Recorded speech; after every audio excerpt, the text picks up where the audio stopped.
نحمده ونصلي على رسوله الكريم اما بعد فاعوذ بالله من الشيطان الرجيم بسم الله الرحمن الرحيم رب اشرح لي صدري ويسر لي امري واحلل عقدة من لساني يفقهوا قولي۔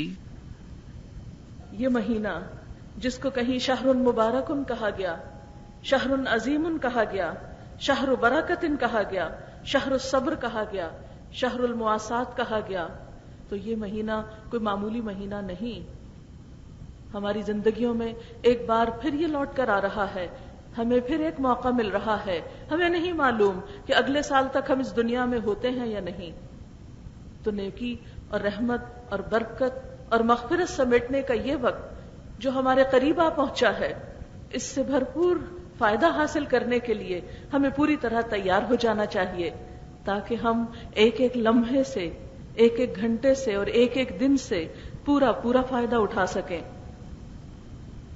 رمضان المبارک کے جہاں اور بہت سے خصائص ہیں، وہاں اس کی سب سے بڑی خصوصیت جس کا قرآن پاک میں ذکر کیا گیا، شہر رمضان الذی انزل فیہ القرآن، رمضان وہ مہینہ ہے جس میں قرآن اتارا گیا ہے، اور رمضان کی خاص رات میں انا انزلناہ فی لیلۃ القدر، ہم نے اس کو قدر والی بابرکت رات میں یعنی لیلۃ القدر میں نازل کیا۔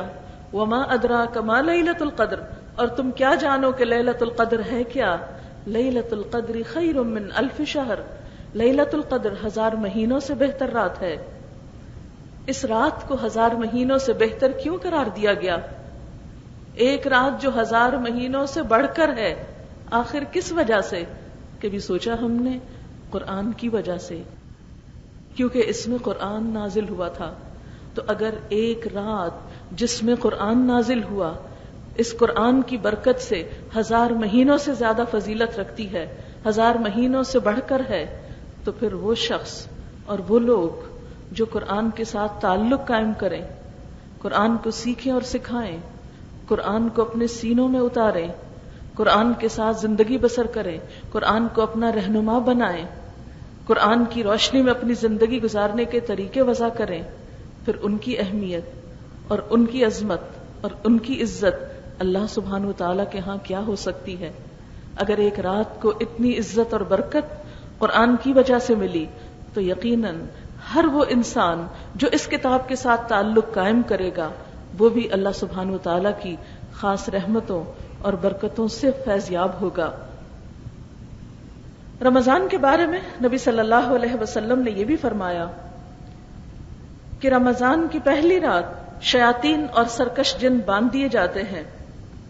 بہت سے لوگ کہتے ہیں کہ اچھا اگر وہ باندھ دیے جاتے ہیں اور اس کا مذاق بھی اڑاتے ہیں، اگرچہ حدیث رسول صلی اللہ علیہ وسلم کا مذاق اڑانا کسی مسلمان کا کام تو نہیں ہو سکتا، لیکن بعض اوقات ہم نادانی میں ایسی باتیں کر جاتے ہیں، تو پھر آخر یہ کیسے ہو جاتا ہے کہ پھر بھی ہم غلط کام کرتے ہیں؟ اگر ہم پھر بھی غلط کام کرتے ہیں تو اس کا مطلب پھر شیطان تو نہیں باندھا گیا؟ نہیں، بات یہ ہے کہ 11 مہینے شیطان کی شاگردی میں رہنے کے بعد ہمارے اندر شیطان کی تعلیم و تربیت کا اتنا اثر ہو جاتا ہے کہ ایک مہینہ وہ باندھ بھی دیا جائے تو اس کے بغیر بھی ہم بہت کچھ کر لیتے ہیں۔ لیکن نبی صلی اللہ علیہ وسلم کے الفاظ میں صداقت ہی صداقت ہے۔ آپ صلی اللہ علیہ وسلم اپنے دل کی باتیں نہیں کہتے تھے، وَمَا يَنطِقُ عَنِ الْهَوَىٰ إِنْ هُوَ إِلَّا وَحْيٌ يُوحَىٰ، آپ اپنی خواہشات نفس سے بات نہیں کرتے تھے، آپ وہی بات کرتے تھے جو آپ کی طرف اللہ تعالیٰ کی طرف سے وحی کی جاتی تھی۔ تو اللہ تعالیٰ نے آپ کو یہ خوشخبری سنائی کہ اس مہینے میں انسانوں کو نیکی کا عام موقع دیا جاتا ہے، سرکش شیاطین کو باندھ دیا جاتا ہے کہ وہ انسانوں کو نہ بھٹکائیں، انسانوں کے لیے نیکی کا میدان ہموار کر دیا جاتا ہے، ان کے لیے مشکلیں آسان کر دی جاتی ہیں۔ رمضان گویا نیکیوں کا موسم بہار ہے، جسے موسم بہار میں پھول، ویسے تو پھولوں کے پودے سارا سال آپ لگا سکتے ہیں، اگے ہوئے ہوتے ہیں، پھول بھی نظر آتے ہیں، لیکن جو سما بہار میں نظر آتا ہے وہ عام دنوں میں نہیں ہوتا۔ تو بالکل اسی طرح نیکیاں تو انسان سارا سال ہی کچھ نہ کچھ کرتا رہتا ہے حسب توفیق، لیکن رمضان میں نیکیوں کا ایک ایسا خاص موسم ہوتا ہے، ایک ایسی خاص اس کی طرف توجہ ہوتی ہے کہ ہر شخص کے لیے نیکی کرنا آسان ہو جاتا ہے، اس کے موقع عام ہوتے ہیں، اور چھوٹی چھوٹی نیکی کو بھی اللہ تعالیٰ بہت بڑی قدردانی عطا کرتے ہیں یا بہت بڑی قدر و قیمت عطا کرتے ہیں۔ اس لیے اس مہینے میں ہر طرح کی غفلت اور بے نیازی سے نکل کر خصوصی طور پر اللہ تعالیٰ کی طرف متوجہ ہونا چاہیے، کیونکہ حدیث کے الفاظ میں آتا ہے کہ ہر روز ایک پکارنے والا پکارتا ہے۔ کیا پکارتا ہے؟ وَنَادَى مُنَادٍ يَا بَاغِيَ الْخَيْرِ أَقْبِلْ وَيَا بَاغِيَ الشَّرِّ أَقْصِرْ وَلِلَّهِ أُتَقَاءُ مِنَ النَّارِ وَذَلِكَ فِي كُلِّ لَيْلَةٍ۔ ہر رات ایک پکارنے والا پکارتا ہے، اے نیکی کے طلبگار آگے بڑھ، یعنی رات سوتے ہوئے نہ گزار۔ اب دیکھیے دنیا کے کاموں میں، گپ شپ میں، میل ملاقات میں، شاپنگ میں، گھومنے پھرنے میں، سیر و تفریح میں ہم کتنی ہی راتیں جاگ لیتے ہیں۔ رات کو دیر تک جاگنا کچھ مشکل نہیں ہوتا، لیکن ہم میں سے کتنے ہی لوگ ہیں، ہم سب اپنا اپنا جائزہ لیں، ہم میں سے کتنے ہیں کہ جو اپنی رات کے کسی حصے کو اللہ تعالیٰ کے لیے خاص کریں۔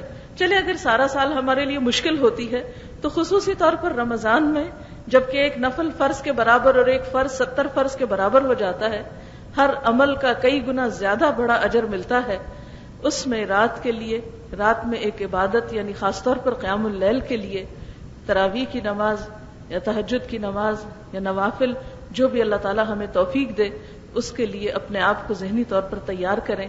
اور خاص طور پر جب وہ پکارنے والا پکارتا ہے، اے نیکیوں کے طلبگار، یعنی ہم سب کہتے ہیں کہ ہمیں نیکی کا شوق ہے، ہم چاہتے ہیں کہ ہم نیکی کریں، ہم سب کا یہ دعویٰ ہے، ہم سب کہتے ہیں ہمیں نیکی سے بہت محبت ہے، لیکن جو بھی نیکی سے محبت رکھتا ہے، جو بھی نیکی کا شوق رکھتا ہے، ان سب کے لیے کیا کہا جا رہا ہے؟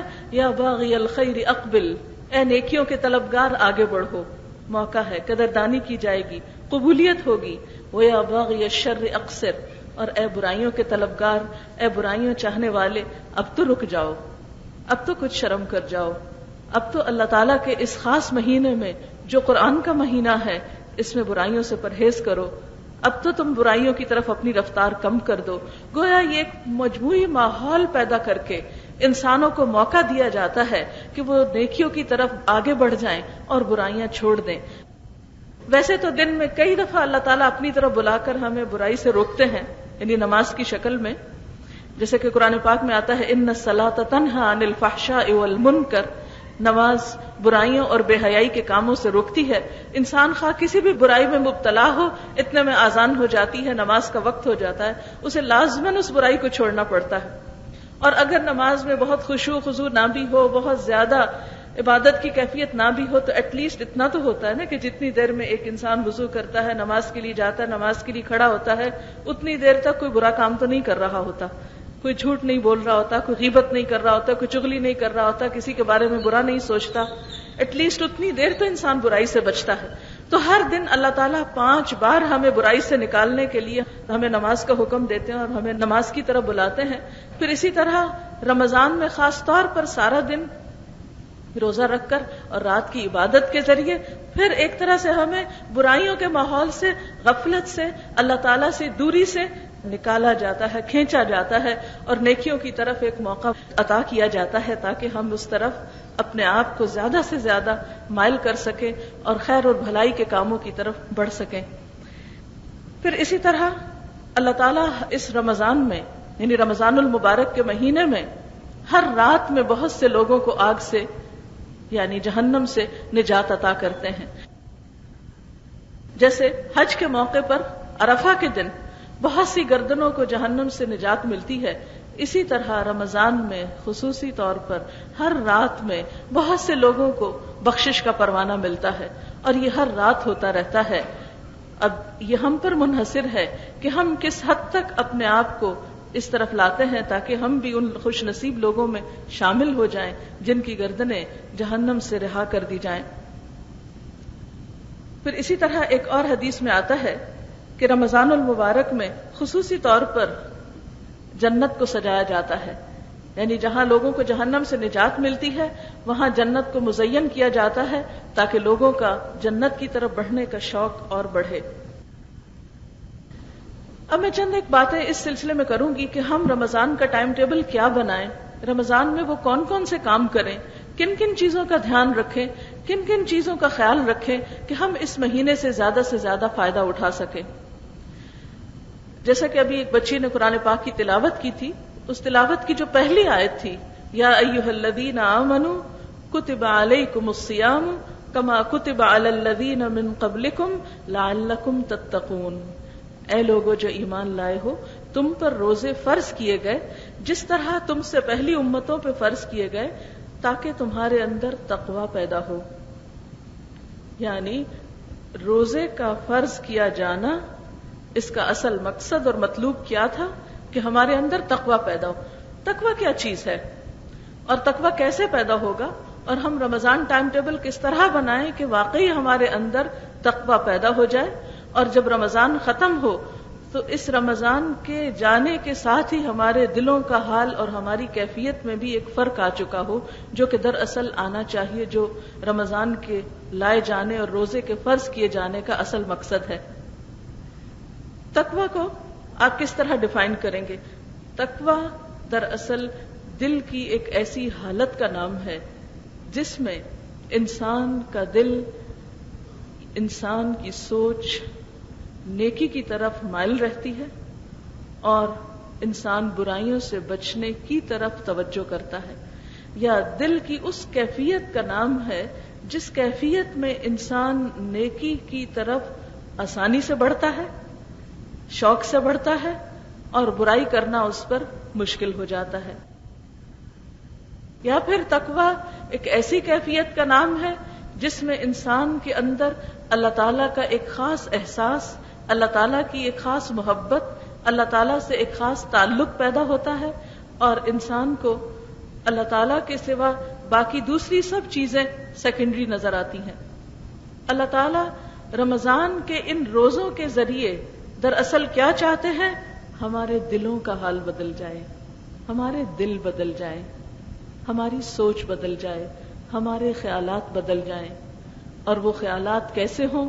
اچھے خیالات ہوں، تعمیری خیالات ہوں، پازیٹو تھنکنگ ہو، مثبت سوچ ہو، وہ سوچ جو ہمیں زیادہ سے زیادہ اچھے کاموں کی طرف مائل کرے اور ہمیں برے کاموں سے بچنے میں مدد دے.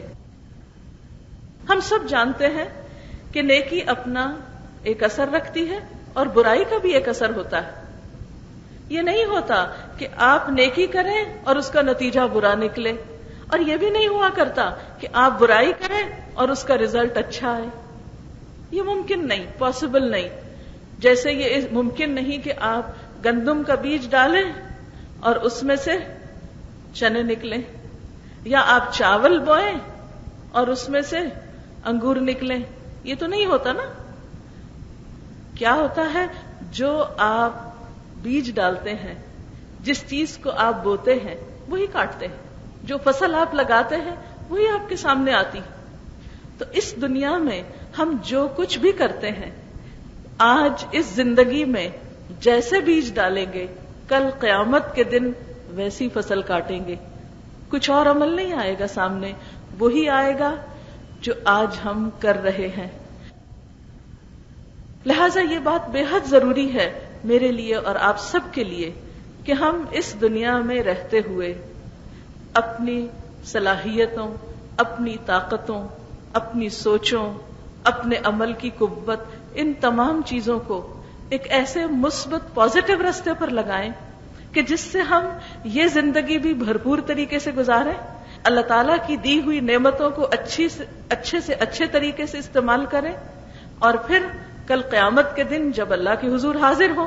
اور یہ تو میرا اور آپ کا سب کا یقین ہے، سب کا ایمان ہے کہ ہمیں ایک دن قیامت کے دن اللہ کے حضور حاضر ہونا ہے، اس کے پاس کھڑے ہونا ہے، اپنی نعمتوں کا حساب دینا ہے. جیسے کہ قرآن پاک میں آتا ہے وَلَتُسْأَلُنَّ يَوْمَئِذٍ عَنِ النَّعِيمِ، کہ اس دن تم سے نعمتوں کے بارے میں ضرور سوال کیا جائے گا، ضرور پوچھا جائے گا کہ ان کو پا کر تم نے کیا کیا. تو گویا رمضان المبارک ایک ایسا مہینہ ہے، ایک ایسا وقت آ رہا ہے جو ہر لحاظ سے آپ کو مدد دے گا کیا بننے میں؟ ایک پازیٹو انسان بننے میں، ایک مثبت انسان بننے میں، ایک اچھے کام کرنے. یعنی غم، خوف، پریشانی، بے قراری، اضطراری کیفیت، یہ ساری چیزیں انسان کی صلاحیتوں کو ختم کر دیتی ہیں. بعض کام انسان اس زندگی میں ایسے کرتا ہے، مثلاً کوئی غلط کام کرتا ہے، جیسے جھوٹ بولتا ہے کوئی انسان، وہ سمجھتا ہے کہ جھوٹ بولنا برا ہے. کسی کو دکھ دیتا ہے، تانا دیتا ہے، وہ سمجھتا ہے کہ برا ہے، اس کا ضمیر اس کو ملامت کرتا ہے. لیکن عام طور پر ہوتا کیا ہے کہ کسی برائی کو برا سمجھنے کے باوجود ہم اس کو چھوڑ نہیں پاتے.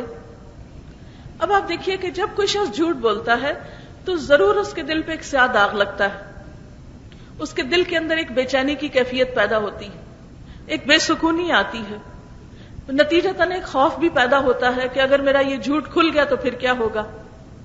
اسی طرح جب انسان کسی کو برا بھلا کہتا ہے، جواباً دوسرا شخص اس کو برا بھلا کہتا ہے، تعلقات خراب ہوتے ہیں. تو وہ کون انسان ہے کہ جو تعلقات کی خرابی کے بعد خوشی محسوس کرے، خواہ وہ تعلق بہن بھائی کا ہو یا شوہر بیوی کا ہو یا دوستوں کے درمیان ہو یا کسی بھی انسان کے ساتھ، کیونکہ ساری مخلوق اللہ کا کنبہ ہے. انسان خواہ کوئی مسلمان ہو یا غیر مسلم ہو، سب انسان ہیں. کسی بھی انسان کے ساتھ جس کے ساتھ آپ کا رہن سہن ہے، آپ کا میل ملاپ ہے، آپ کے تعلقات ہیں، اگر آپ اس کے ساتھ اچھی طرح معاملہ نہیں کر رہے تو کبھی ہو نہیں سکتا کہ آپ اس دنیا میں خوش رہ سکیں. تو وہ کون سے طریقے ہیں، وہ کیا کام ہیں، وہ کون سی کوششیں ہیں کہ جن کے کرنے کے بعد انسان اس دنیا میں بھی پرسکون رہنے کا راز پا لیتا ہے اور نتیجتاً آخرت میں جنت کی صورت میں خوشیاں ہی خوشیاں ہمیشہ کے لیے پاتا ہے. ہم سب کا امتحان دراصل یہ ہے کہ ہم اس دنیا میں پروو کریں کہ ہم بے ضرر انسان ہیں، ہم پرامن انسان ہیں، ہماری زبان اور ہاتھ سے کسی کو تکلیف نہ پہنچے. نبی صلی اللہ علیہ وسلم نے مسلمان کی ڈیفینیشن کیا بتائی؟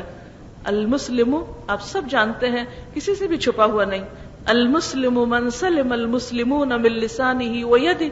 مسلمان وہ ہے جس کے ہاتھ اور زبان سے دوسرے مسلمان محفوظ رہیں، کسی کو دکھ نہ پہنچے، کسی کو اذیت نہ ہو. کیوں؟ ایسا نہیں کہ کسی کو اذیت دینے سے ہم اس کو کوئی فائدہ دے رہے ہیں. یاد رکھیے، کسی کو جب ہم خوش کرتے ہیں تو وہ ہماری اپنی خوشی کا ذریعہ بنتا ہے.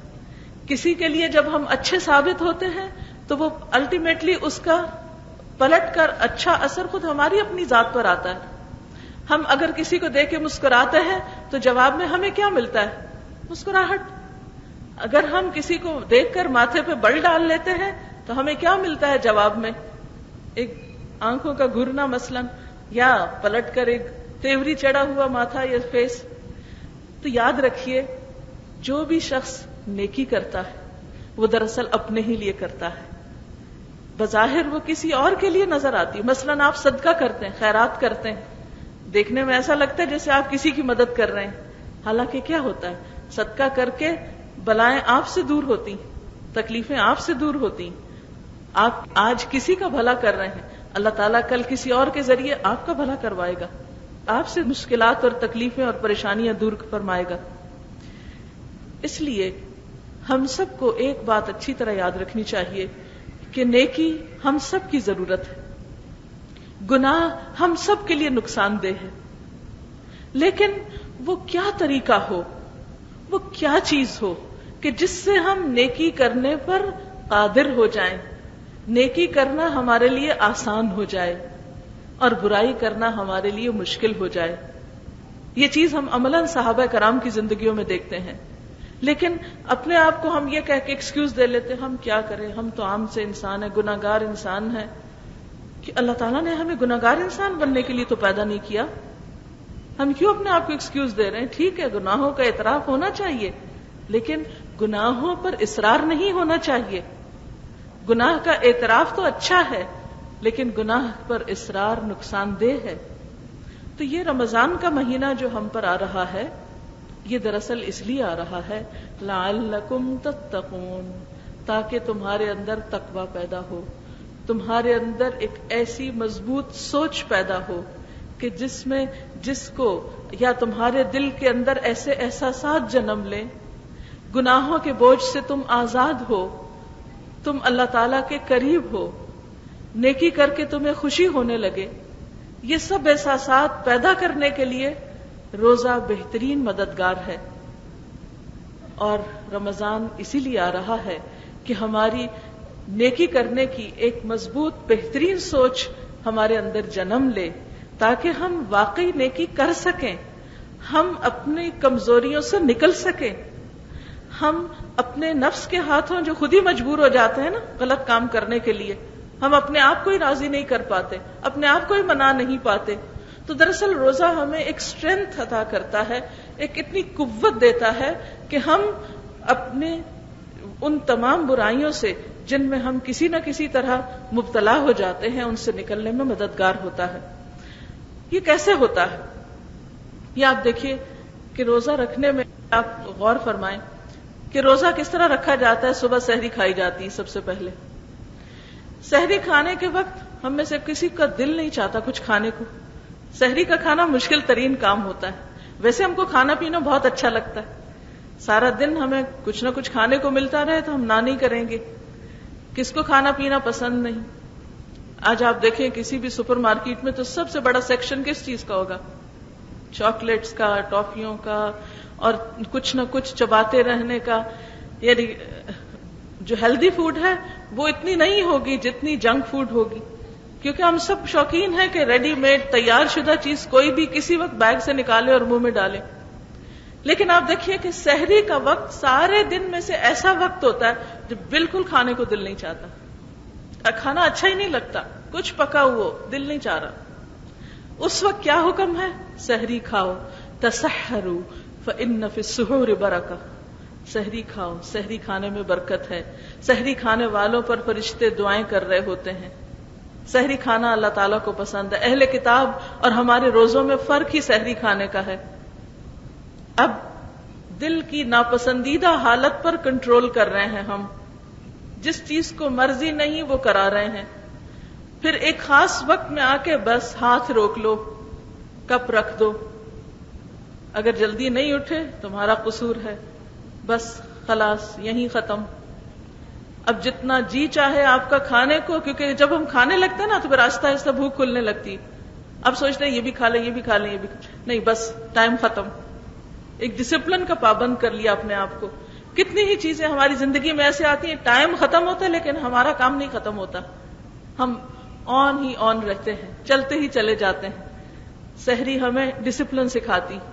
پھر سارا دن شام تک کچھ نہیں کھانا، جتنی چاہے بھوک لگی ہو، جتنی چاہے پیاس ہو، جو چاہے تم تنہا ہو، کوئی بھی تمہارے پاس نہیں، کوئی دیکھنے والا نہیں، کوئی پوچھنے والا نہیں، پیاس سے حلق میں کانٹے چبھ رہے ہیں، آپ تنہا ہے کمرے میں، وضو کیا ہے، وضو کا پانی بھی تھوک تھوک کے تھوک رہے ہیں. عام حالات میں 3 دفعہ کلی کر کے فارغ ہو جاتے ہیں.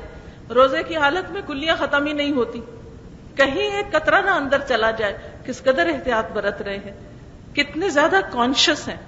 تو تقویٰ دراصل کانشیس ہونے کا نام ہے، محتاط ہونے کا نام ہے کہ نہیں مجھے تو ایک قطرہ اندر نہیں لے جانا، میرا روزہ خراب ہو جائے گا. پھر آپ دیکھیے افطار کا وقت آ گیا.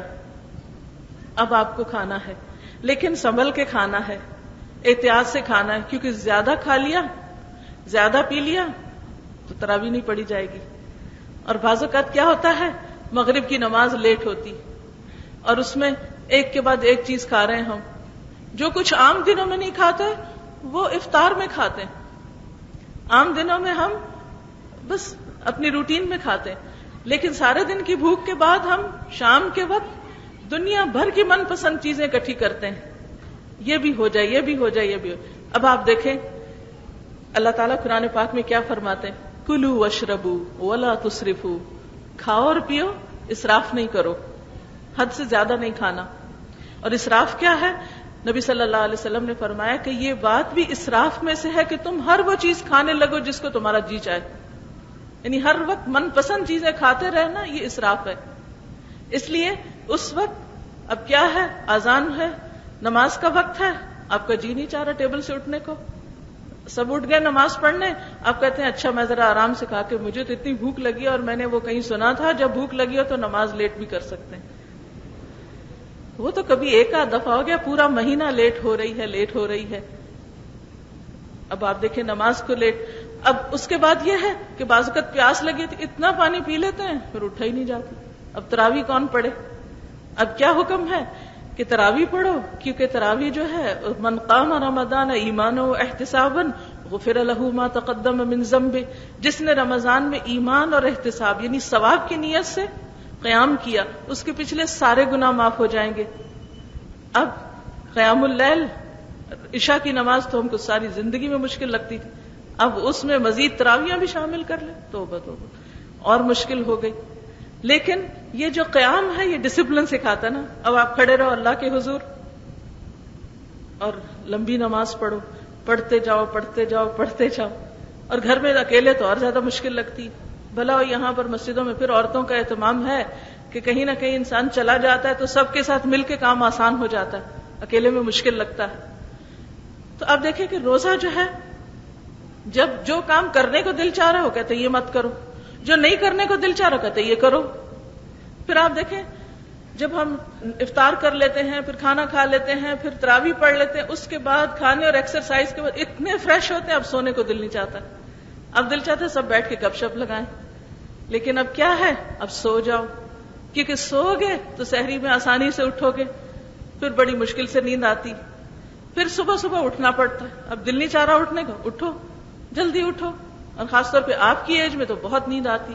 مجھے تو یاد ہے کہ میرا سب سے مشکل وقت وہ تھا جو آپ لوگوں کا ہے، اتنی گہری نیند، اتنی گہری نیند، کیونکہ بڑے ہو کے تو پھر انسانوں کو بہت سی فکریں لگ جاتی ہیں نا، لیکن شادی سے پہلے والی نیند بڑی ہی میٹھی نیند ہوتی، اس وقت اٹھنا اور مشکل۔ لیکن جو نوجوان اس عمر میں نیند پہ قابو پا لے، بھوک پہ قابو پا لے، خواہشات پہ قابو پا لے، پھر وہ ایسے سیلف ڈسپلن کو اختیار کرتے ہیں، اتنے وہ پھر ٹیون ہو جاتے ہیں، وہ اپنے نفس پر ایسا قابو رکھتے ہیں کہ دنیا کی کوئی طاقت ان کو پھسلا نہیں سکتی۔ جو واقعی شعور کے ساتھ روزے رکھے، چاہے کوئی کتنی ہی بڑی لالچ دے، جھوٹ بولو نہیں بولنا، غلط بیانی کرو نہیں کر سکتے، کیوں؟ اس لیے کہ اپنے آپ پر قابو ہے نا، ایک قوت ہے خود پر۔ آپ دیکھیے اصل طاقتور وہ شخص ہوتا ہے جو اپنے آپ پر قوت رکھے، نہ کہ اپنے نفس کی خواہش میں بہہ جائے، جہاں کوئی چیز دیکھے جیسے جو دل میں آئی یا جو من پسند کی چیز ہو اس طرف کو بہہ جائے، نہیں، یہ تو کوئی بات نہ ہوئی۔ آپ دیکھیے ہوا میں کون سی چیز اڑ جاتی ہے؟ جو ہلکی ہوتی ہے وہی اڑتی ہے نا ہوا میں۔ پانی میں کون سی چیز بہہ جاتی ہے؟ جو ہلکی ہوتی ہے۔ تو اسی طرح اپنے نفس کی خواہشات میں بہنے والے لوگ، زمانے کی ہواؤں میں اڑ جانے والے لوگ ہلکے لوگ ہوتے ہیں۔ مضبوط کردار کے لوگ ہر چیز میں اڑتے نہیں اور ہر چیز میں بہتے نہیں، وہ کرتے ہیں جو اصول کے تحت کرنا چاہیے، جو ٹھیک ہے، جو فائدہ مند ہے۔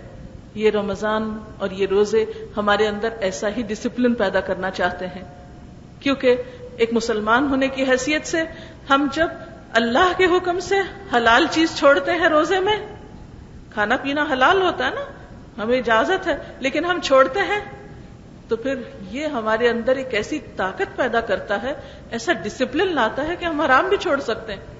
یا اللہ تیرے حکم سے ہم نے دودھ اور کھجور بھی نہیں کھائی دن کو، پانی کا گھونٹ نہیں پیا جو تو نے حلال کیا، تیرے حکم سے ہم جھوٹ بھی نہیں بولیں گے، ہم مردہ بھائی کا گوشت بھی نہیں کھائیں گے۔ پتہ ہے نا آپ سب کو مردہ بھائی کا گوشت کیا ہوتا ہے، کس کو کہتے ہیں؟ غیبت کو کہتے ہیں، سب کو معلوم ہے۔ اگر اللہ کے حکم سے حلال گوشت نہیں کھا سکتے دن کو، تو کیا اللہ کے حکم سے مردہ بھائی کا گوشت نہیں چھوڑیں گے؟ ہم میں سے کتنے ہی لوگ ہیں جو روزہ رکھ کے بھی کیا کرتے ہیں؟ غیبت نہیں چھوڑتے، دوسروں کی برائیاں کرنا نہیں چھوڑتے، دوسروں کو تنگ کرنا نہیں چھوڑتے۔ اسی لیے آپ صلی اللہ علیہ وسلم نے فرمایا کم من صائم لیس له من صیامہ الا الظما، کتنے ہی روزہ دار ایسے ہیں جن کو اپنے روزے سے سوائے بھوک پیاس کے کچھ حاصل نہیں ہوتا، وہ صرف منہ باندھے رکھتے ہیں، کچھ حاصل نہیں۔ وَكَم مِّن قَائِمٍ لَيْسَ لَهُ مِن قِيَامِهِ إِلَّا السَّحَرُ، کتنے ہی راتوں کو قیام کرنے والے ایسے ہوتے ہیں جنہیں اپنے قیام سے سوائے رت جگہ کے کچھ بھی حاصل نہیں ہوتا۔ تو بات یہ ہے کہ ہمیں صرف کھانے پینے کو نہیں چھوڑنا، صرف کھانے پینے سے پرہیز نہیں کرنا، صرف ہمیں نیند سے پرہیز نہیں کرنا، بلکہ اس کے ساتھ ساتھ اللہ کی حرام کی ہوئی چیزوں، اللہ کی منع کی ہوئی چیزوں کو بھی چھوڑنا ہے، ان سے بھی پرہیز کرنا ہے۔ وہ تمام چیزیں جو اس کو ناپسند ہیں، جو اس کے نزدیک ناگوار ہیں. میں دہرانا چاہوں گی کہ ہم کس طرح اپنا ٹائم ٹیبل بنائیں, کن خاص چیزوں کا خیال رکھیں کہ جن کو ہمیں کرنا ہی کرنا ہے اور کن کن چیزوں کو ہمیں چھوڑنا ہے, تاکہ ہم رمضان کو اچھی طرح سیلیبریٹ کر سکیں. سب سے پہلی بات تو خود روزہ ہے. بہت سے لوگ چھوٹے چھوٹے بہانے کر کے, چھوٹا چھوٹا عذر کر کے روزہ چھوڑ دیتے ہیں. یاد رکھیے کہ روزہ ایک ایسی عبادت ہے کہ جو ایسی بیماری میں چھوڑا جا سکتا ہے کہ جس بیماری کے روزہ رکھ کر بڑھنے کا اندیشہ ہو, کہ جان جانے کا اندیشہ ہو, یا بیماری کے زیادہ ہونے کا اندیشہ ہو. کیونکہ جان کی حفاظت لازم ہے نا ہمارے دین میں. جان اللہ کی امانت ہے دی ہوئی, ہم اس کو ایسے ہی ضائع نہیں کر سکتے. تو اس لیے اللہ تعالیٰ نے اپنا حق بھی لے لیا کہ تم روزہ نہیں رکھو اگر تمہاری جان کو خطرہ ہے یا تمہیں زیادہ تکلیف ہوتی. ویسے تو بھوک کی تکلیف تو سبھی کو ہوتی ہے, لیکن بیماری بڑھنے کی تکلیف مراد ہے یہاں. اسی طرح سفر, اگر کوئی شخص سفر کر رہا ہے اور سفر ایسا ہے جس میں اس کو شدید بھوک پیاس کا اندیشہ ہو سکتا ہے جو اس کے لیے جان لیوا ہو, تو اس میں بھی روزہ چھوڑنے کی اجازت ہے. لیکن یہ نہیں کہ مثلا میں مکہ سے یہاں ہوں تو کہوں چونکہ میں جدہ سفر کر کے جا رہی ہوں تو اس لیے میں روزہ ہی چھوڑ دوں. ایسے سفر میں روزہ نہیں چھوڑنا, بلکہ ایسا سفر کہ جو انسان کے لیے اتنا پرمشقت ہو جائے کہ انسان اس کے بعد روزے کا حق ادا نہ کر سکے اور اس کی جان کو خطرہ ہو جائے, تو اس سفر میں بھی چھوڑنے کی اجازت ہے. ادروائز بغیر کسی عذر کے روزہ چھوڑنا, نبی صلی اللہ علیہ وسلم نے فرمایا اگر کوئی شخص بغیر کسی وجہ کے ایک روزہ رمضان کا چھوڑ دیتا ہے تو اس کے بدلے میں اگر وہ ساری زندگی روزہ رکھے تو اس ایک روزے کے اجر کو نہیں پہنچ سکتا. اس ایک روزے کے اجر کو نہیں پا سکتے اگر ہم بغیر کسی وجہ کے, بغیر کسی عذر کے, بس ایسے ہی سستی میں وہ کیا کریں, آنکھیں نہیں کھلی اس لیے میں نے پھر آج روزہ ہی نہیں رکھا. نہیں, روزہ تو رکھنا ہے. اسی طرح خصوصی طور پر بچیوں کے حوالے سے بعض اوقات انہیں یہ نہیں پتا ہوتا کہ مثلاً پیریڈز میں کب شروع کرنا ہے, کب چھوڑنا ہے. بعض اوقات ہم یہ سوچتے ہیں کہ جی 7 دن سے پہلے تو پاک نہیں ہوتے, 7 دن کے روزے چھوٹ گئے. نہیں, اگر آپ 5 دن میں پاک ہو گئے ہیں تو 2 دن کے روزے آپ کو رکھنے ہوں گے. یعنی پیریڈز میں کوئی 7 دن کا کوئی بھی اسلام میں تصور نہیں کہ 7 دن آپ کو نماز نہیں پڑھنی یا 7 دن روزہ نہیں رکھنا. نہیں, اس کا تعلق تو پاک ہونے سے ہے. اچھا, یہ بات شروع ہوئی تو اس میں 1-2 چیزیں اور بھی بتاتی جاؤں. ہمارے ہاں یہ بھی ایک بات بہت مشہور ہے کہ اگر 12 بجے کے قریب روزہ ختم ہو جائے یعنی پیریڈ شروع ہو جائے تو ایسی صورت میں شام تک روزہ پورا کرو, کچھ کھاؤ پیو نہیں, کھانے پینے نہیں دیتے. حالانکہ اگر روزہ رہا نہیں تو آپ دوا کھائیں یا پانی پیئیں یا کچھ اور کھائیں, اس سے کوئی فرق نہیں پڑتا. اسی طرح اگر افطار سے 5 منٹ 10 منٹ پہلے پیریڈ شروع ہو گئے تو اس میں روزہ ختم ہو جاتا ہے. بعض لوگ کہتے ہیں نہیں بس وہ 5 منٹ ہی تو رہتے تھے اس لیے وہ روزہ پورا ہو گیا. نہیں, آپ کو ثواب مل گیا انشاءاللہ سارا دن جو آپ نے روزہ رکھا, لیکن اس روزے کی قضا رکھنی ہوگی. بعض لوگوں کو یہ کہتے سنا گیا ہے کہ چونکہ یہ روزے ہم اپنی مرضی سے تو نہیں چھوڑتے اس لیے قضا کس لیے دیں, وہ بعد کے دنوں میں گنتی نہیں پوری کرتے. بہت سی ینگ گرلز رمضان میں روزے چھوڑ دیتی ہیں عذر کی وجہ سے اور بعد میں روزے پورے نہیں کرتی. نہیں, صحیح احادیث سے یہ بات ثابت ہے.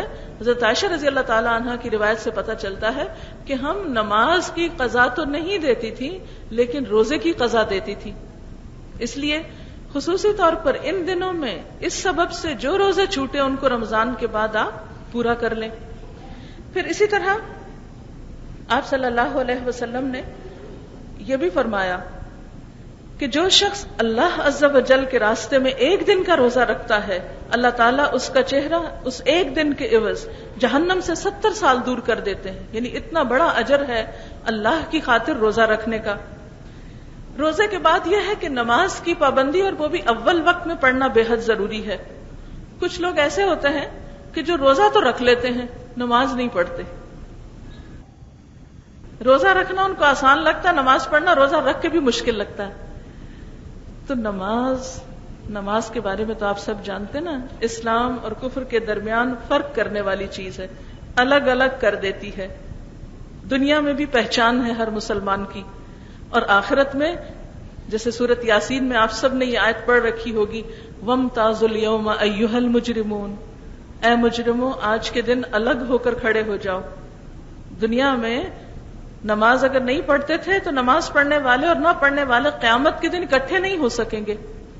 قرآن پاک ہی کے ایک اور سورت میں آتا ہے، بے نماز لوگوں سے پوچھا جائے گا، ما سلککم فی سقر، تمہیں جہنم میں کیا چیز لے گئی؟ قالوا لم نک من المصلین، وہ کہیں گے ہم نماز پڑھنے والوں میں سے نہ تھے۔ وَلَمْ نَكُ نُطْعِمُ الْمِسْكِينَ، اور ہم مسکین کو کھانا نہیں کھلاتے تھے۔ وَكُنَّا نَخُوضُ مَعَ الْخَائِضِينَ، اور ہم بحثیں کرنے والوں کے ساتھ مل کے بحثیں کرتے تھے۔ آج ہم میں سے بعض مسلمانوں کا حال یہ ہو گیا کہ نہ وہ اللہ کا حق ادا کرتے ہیں، نہ بندوں کا حق ادا کرتے ہیں، اور جہاں دین کی بات آتی ہے بحث مباحثہ شروع کر دیتے ہیں۔ ہمارا دین بحث مباحثے کے لیے تو نہیں، اتنی خوبصورت تعلیمات تو زندگی میں عمل کے لیے ہیں۔ اس لیے آپ صلی اللہ علیہ وسلم نے فرمایا کہ افضل الصلاۃ بعد الفریضۃ صلاۃ اللیل، فرض نماز کے بعد افضل ترین نماز رات کی نماز ہے۔ گویا تراویح کی نماز جو ہے اگر رات کے اول حصے پڑھے، یا تہجد کی نماز جو رات کے آخر حصے میں پڑھے، یہ فرض نمازوں کے بعد افضل ترین نماز ہے جو آپ کو رمضان میں نصیب ہوگی انشاءاللہ۔ پھر اسی طرح نماز کے علاوہ قرآن، کیونکہ اس مہینے میں قرآن پاک نازل ہوا، یہ قرآن کا مہینہ ہے، اس لیے رمضان میں خصوصی طور پر قرآن پاک سے تعلق قائم کرنا ہے آپ کو۔ اس کے 2-3 طریقے ہو سکتے ہیں۔ نمبر 1 تلاوت جو آپ اپنے طور پر کریں۔ نمبر 2 تراویح میں اس کا سننا، یعنی نمبر 1 خود ریڈ کرنا، نمبر 2 اس کی لسننگ، خود دن میں کسی بھی وقت بہتر تو ہے صبح سحری کے بعد، نماز فجر کے بعد آپ، کیونکہ ان قرآن الفجر کان مشہودا، فجر کے وقت آپ نماز کے بعد قرآن پاک کی تلاوت کریں جتنی بھی آپ کو اللہ تعالیٰ توفیق دے، اور رات کو تراویح میں سنیں۔ اس کے علاوہ دن میں اگر آپ ایک وقت مقرر کریں جس میں قرآن پاک کا ترجمہ جانیں، یا قرآن پاک کے بارے میں جتنا بھی آپ سیکھ سکیں، جو بھی آپ کے حالات آپ کو موقع دیں۔ رمضان میں کوشش کریں کہ تلاوت میں ایک دفعہ پورا قرآن پاک ضرور پورا ہو جائے، ایک تراویح میں پورا ہو جائے، اور ہو سکے تو ایک ترجمے کے ساتھ پورا کر دیں، کیونکہ ہمیں ویسے سمجھ میں نہیں آتی۔ اچھا، اس کی کیا دلیل ہے؟ قرآن پاک میں اللہ تعالیٰ فرماتے ہیں کتاب انزلناہ الیک مبارک لیدبروا آیاتہ ولیتذکر اولو الالباب، یہ ایک ایسی کتاب ہے جسے ہم نے اتارا ہے، بہت برکت والی ہے، یعنی اس کے پڑھنے سے خیر ہی خیر آتی۔ برکت کا کیا مطلب ہوتا ہے؟ ہم برکت لفظ ایسے بس منہ سے بول دیتے ہیں، یہ نہیں فیل نہیں کرتے کہ برکت ہوتی کیا ہے۔ فرمائیے ایک برکت والی کتاب ہے، جس ہاتھ میں ہو، جس دل میں ہو، جس گھر میں پڑھی جائے، جو انسان اس کو پڑھتا ہو۔ آپ دیکھیے کہ جس شہر میں یہ کتاب نازل ہوئی اس کو ام القرا کہا گیا، اس کی کتنی اہمیت اور فضیلت ہے۔ وہاں جو مسجد الحرام ہے اس میں ایک نماز کا ثواب 1,00,000 نمازوں کے برابر ہے۔ جس نبی صلی اللہ علیہ وسلم پر نازل ہوئی وہ تمام انبیاء کے سردار ہیں، جو فرشتے اس کو لے کر آئے جبریل امین تمام فرشتوں کے سردار ہیں۔ جس رات میں نازل ہوئی وہ 1000 مہینوں سے بہتر ہے، جس مہینے میں نازل ہوئی وہ مہینہ رمضان سارے مہینوں سے زیادہ بہتر ہے۔ تو یہ کتاب تو جس پر آئی، جو اس کو لایا، جس رات میں آئی، جس مہینے میں آئی، وہ سارے ہی سارے افضل قرار پائے۔ جس امت کے لیے آئی خیر امتن قرار پائی۔ تو اس لیے اس کتاب کے ساتھ جو بھی تعلق قائم کرے گا اس کے زندگی میں لازماً برکت آئے گی۔ برکت سے مراد خیر و بھلائی، رحمتیں، اور یہ نہ صرف یہ کہ دنیا میں بلکہ آخرت میں بھی۔ ایک حدیث میں آتا ہے کہ قرآن پاک قبر میں بھی، یعنی جو شخص قرآن کے ساتھ بہت وقت گزارتا تھا تو قرآن پاک قبر میں ایک ایسے دوست کی شکل میں اس کے ساتھ ہوگا کہ جس کی وجہ سے اس کے قبر کا خوف اور جو وحشت اور تنہائی ہے وہ دور ہو جائے گی۔ اور اسی طرح قیامت کے دن سورۃ البقرہ اور سورۃ آل عمران پرندوں کے جھنڈ کی طرح اپنے پڑھنے والوں پر سایہ کیے ہوئے ہوں گی، یہ بھی حدیث میں آتا ہے۔ اسی طرح قرآن پاک اپنے پڑھنے والے کے حق میں شفاعت کرے گا، سفارش کرے گا، اور وہ کیا کہے گا؟ یا رب، اس نے مجھے دن میں بھی پڑھا، اس نے مجھے رات کو قیام یعنی نماز میں بھی پڑھا، اللہ تعالیٰ اس کی بخشش فرما۔ پھر جو شخص اس کو حفظ کر لیتا ہے اس کے والدین کو بھی ایسے تاج پہنائے جائیں گے کہ جس کی روشنی سورج کی روشنی سے بھی زیادہ بہترین ہوگی. اسی طرح یہ ہے کہ اس کو حق دیا جائے گا کہ وہ اوروں کی بھی شفاعت کر سکے. تو یہ کتاب بنیادی طور پر ہدی للمتقین ہے، تقوی والوں کی ہدایت کے لیے آئی ہے. تو وہ روزہ جس کا مقصد ہی تقوی حاصل کرنا ہے، تو اس روزے کو رکھ کر اس کتاب سے ہدایت حاصل کرنا اور اس سے رہنمائی حاصل کرنا سب سے بہترین کام ہو سکتا ہے رمضان میں. کتاب انزلناہ الیک مبارک لیدبروا آیاتہ، ایک ایسی کتاب جسے ہم نے اتارا ہے، بہت بابرکت ہے، تاکہ لوگ اس کی آیتوں میں غور و فکر کریں. ولیتذکر اولو الالباب، اور تاکہ عقل والے اس سے نصیحت حاصل کریں. پھر اسی طرح ہم دیکھتے ہیں کہ حضرت ابن عباس بیان کرتے ہیں نبی صلی اللہ علیہ وسلم بہت سخاوت کیا کرتے تھے، لیکن رمضان میں جب آپ جبریل امین سے ملاقات کرتے تو آپ تیز آندھی سے بھی زیادہ سخاوت کرتے، اور یہ رمضان کی ہر رات میں ملاقات ہوتی تھی. اور آپ صلی اللہ علیہ وسلم رمضان میں پورے قرآن پاک کی جو اس وقت تک نازل ہوتا جبریل امین کے ساتھ دہرائی کیا کرتے تھے. اس کو دور کہتے ہیں، دورہ قرآن کرتے تھے. اور آخری سال جو آپ کی زندگی کا تھا اس میں آپ نے یہ 2 دفعہ کیا، 2 مرتبہ آپ نے پورے قرآن پاک کی دہرائی کی. تو آپ دیکھیے کہ رمضان میں پورے قرآن پاک کی دہرائی جو ہے یہ نبی صلی اللہ علیہ وسلم کا طریقہ رہا ہے. اس لیے ہمیں بھی کسی نہ کسی طرح تلاوت ہو، تراویح ہو اور سمجھ کے پڑھنا، ہدی للمتقین کا کام، یہ کوشش کریں کہ رمضان میں 1 دفعہ مکمل ہو جائے. پھر اسی طرح رمضان میں خوب آپ کو دعائیں کرنی ہیں. سب سے پہلے روزہ رکھنا ہے، دوسرا نمازوں کی پابندی، نمازوں میں اول وقت کی پابندی، پھر صلاۃ التراویح کی پابندی، اور پھر اس کے بعد قرآن پاک کی تلاوت. چوتھی چیز دعا مومن کا ہتھیار ہے. رمضان میں دعائیں بہت قبول ہوتی ہیں. سحری کے وقت دعائیں قبول ہوتی ہیں. آپ کو معلوم ہے نا، رات کے آخری حصے میں اللہ تعالیٰ آسمان دنیا پر آ جاتے ہیں اور بندوں کو پکارتے ہیں، اور بندوں کے خصوصی طور پر گناہ معاف ہوتے ہیں. اور مومن بندوں کی صفت کیا بتائی گئی ہے؟ وَبِالْأَسْحَارِ هُمْ يَسْتَغْفِرُونَ، سحری کے وقت وہ استغفار کرتے ہیں. تو آپ سحری بنا رہے ہوں یا چلتے پھرتے ٹیبل لگا رہے ہوں، کچھ بھی، ساتھ استغفر اللہ ربی من کل ذنب واتوب الیہ دہراتے جائیں، کیونکہ استغفار جو ہے وہ ہر مشکل سے نکلنے کا طریقہ ہے. زندگی میں کوئی بھی آپ کے جو تکلیف یا دکھ یا مشکل یا پریشانی ہے، اس کو آپ ذہن میں رکھ کے خوب استغفار کریں. اور دنیا کی تکلیفیں تو ویسے بھی چلی جانی ہے، خصوصی طور پر آخرت کی پریشانی، اس کے لیے استغفار کی کثرت. پھر اسی طرح روزہ رکھنا ایک سارا دن عبادت ہے، دن میں بھی دعائیں نمازوں کے بعد، خصوصاً فرض نماز کے بعد. پھر افطار کے موقع پر دعا قبول ہوتی ہے. تو افطاری کے وقت عموماً گھر میں ہلا گلا ہوتا ہے، سب لاؤ ادھر، کیا ٹیبل نہیں لگا، وہ نہیں چیز بنی، کتنی دیر رہ گئی، اب دیکھو کیا وقت ہو گیا، ایک شور شرابہ ہنگامہ ہوتا ہے. تو اس کے لیے کیا کریں؟ 5-10 منٹ پہلے کام شروع کر دیں. آخری 10 منٹ جو ہے یا 5 منٹ سب گھر والے بیٹھ جائیں، آرام سے سکون سے دعائیں کریں، اللہ کا ذکر کریں، اور سکون اور وقار کے ساتھ روزہ افطار کریں. کیونکہ روزہ دار جب روزہ کھول رہا ہوتا ہے تو اس وقت کی دعا رد نہیں ہوتی. اس وقت خوب اپنی دنیا اور آخرت اور تمام مسلمانوں کی بھلائی کے لیے دعائیں کریں. پھر اسی طرح یہ ہے رات کو تراویح کے درمیان بھی آپ دعا کریں، پھر صبح اٹھ کے پھر دعائیں کریں.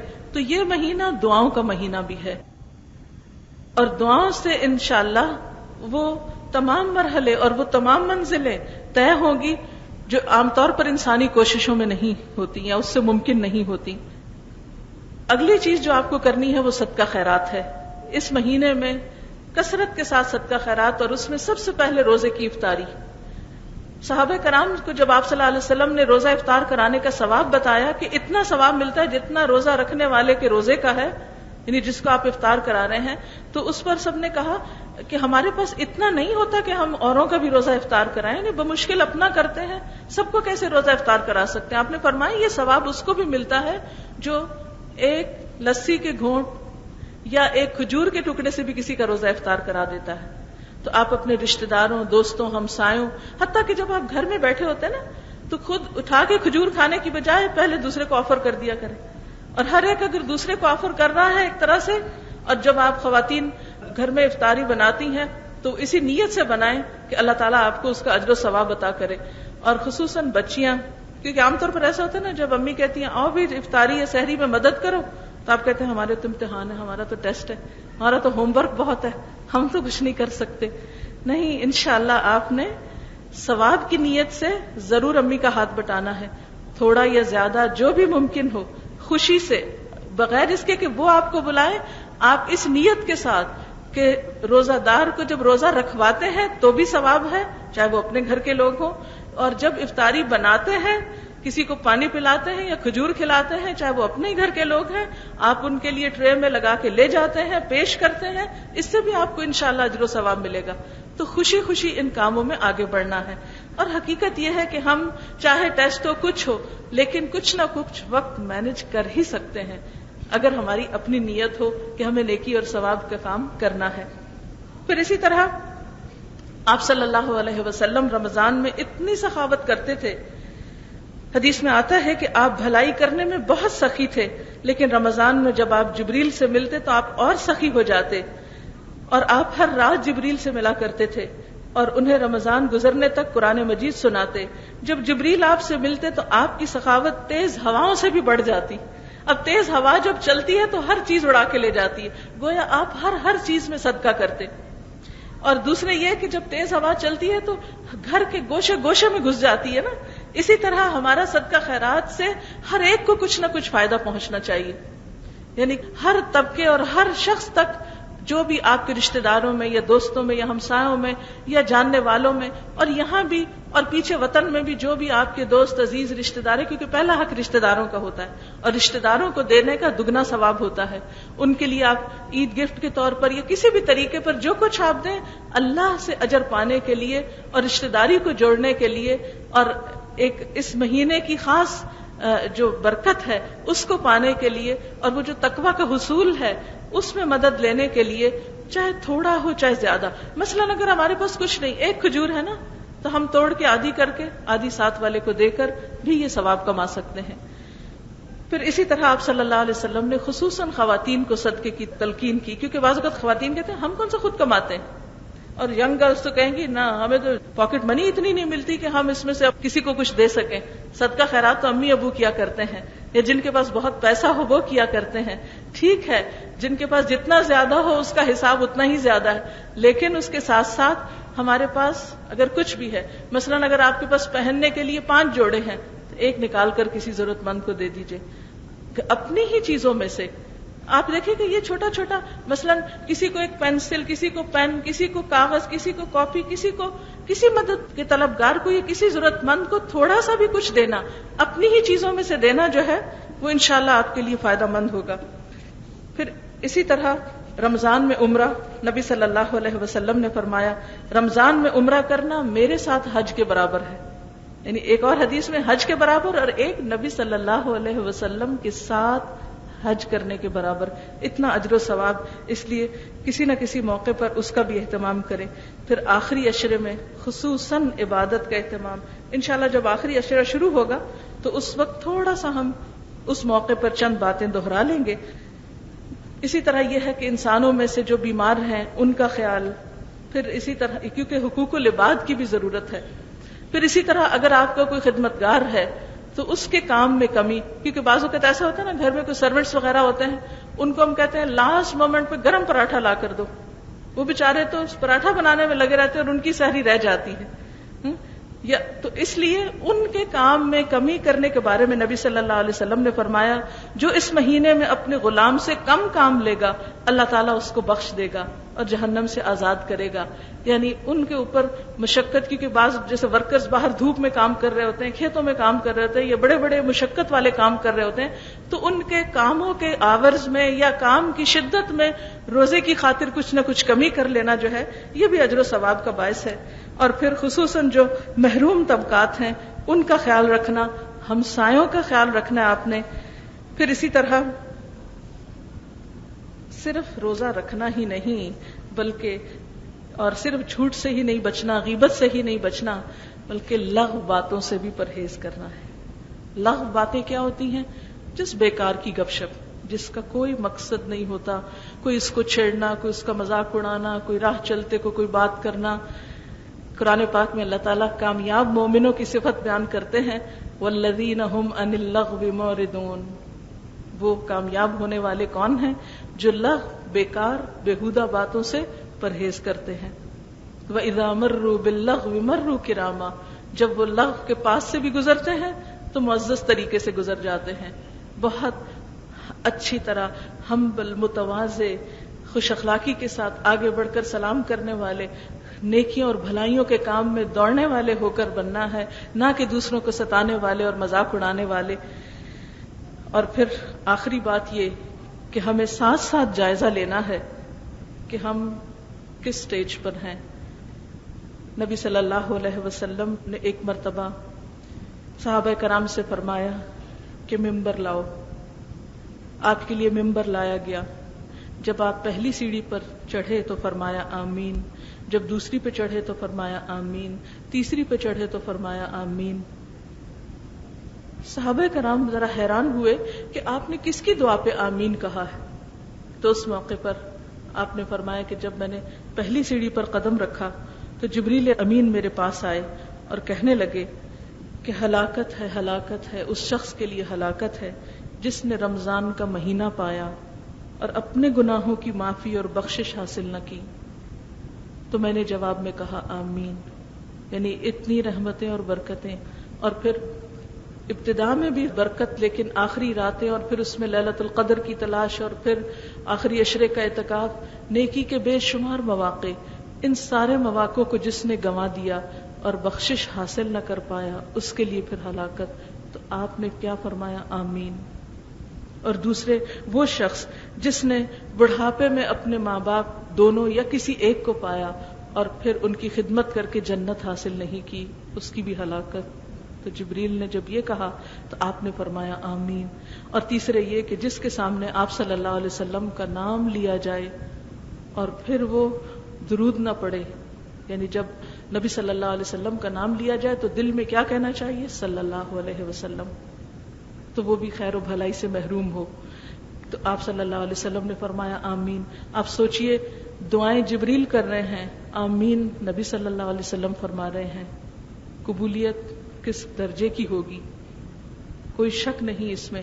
اس لیے ہمیں رمضان گزارنا ہے اور ساتھ ساتھ اس بات کا جائزہ لینا ہے کہ کتنے اچھے کاموں کا ہمارے اندر شوق پیدا ہو رہا ہے، انسانوں کی خدمت، مدد، اللہ کی عبادت کا جذبہ، اور کتنی برائیاں ہم چھوڑتے چلے جا رہے ہیں.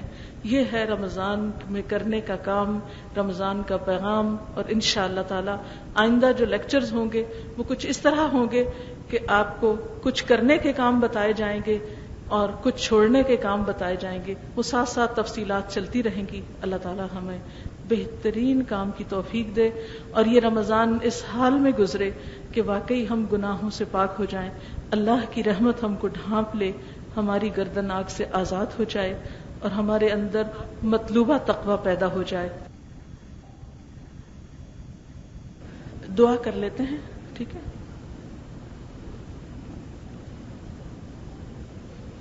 سبحان اللہ والحمد للہ ولا الہ الا اللہ واللہ اکبر ولا حول ولا قوة الا باللہ العلی العظیم. اللہم صل علی محمد وعلى آل محمد كما صليت على إبراهيم وعلى آل إبراهيم إنك حميد مجيد.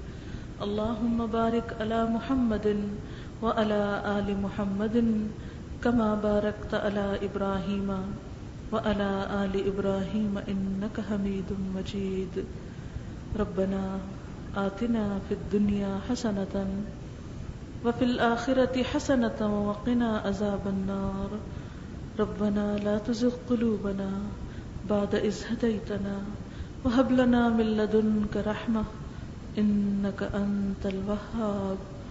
ربنا هب لنا من أزواجنا وذرياتنا قرة أعين واجعلنا للمتقين إماما. يا حي يا قيوم برحمتك نستغيث لا إله إلا أنت سبحانك إني كنت من الظالمين. اللهم إنا نسألك علما نافعا وعملا متقبلا ورزقا طيبا. اللهم انفعنا بما علمتنا وعلمنا ما ينفعنا وزدنا علما. اللهم اكفنا بحلالك عن حرامك وأغننا بفضلك عمن سواك. اللهم لا مانع لما أعطيت ولا معطي لما منعت ولا ينفع ذا الجد منك الجد. یا اللہ پاک، جو کچھ ہم نے پڑھا ہے سنا ہے اپنی رحمت سے قبول فرما. یا اللہ، جو بات تیری مرضی کے مطابق ہو ہمیں اس پر عمل کی توفیق عطا فرما.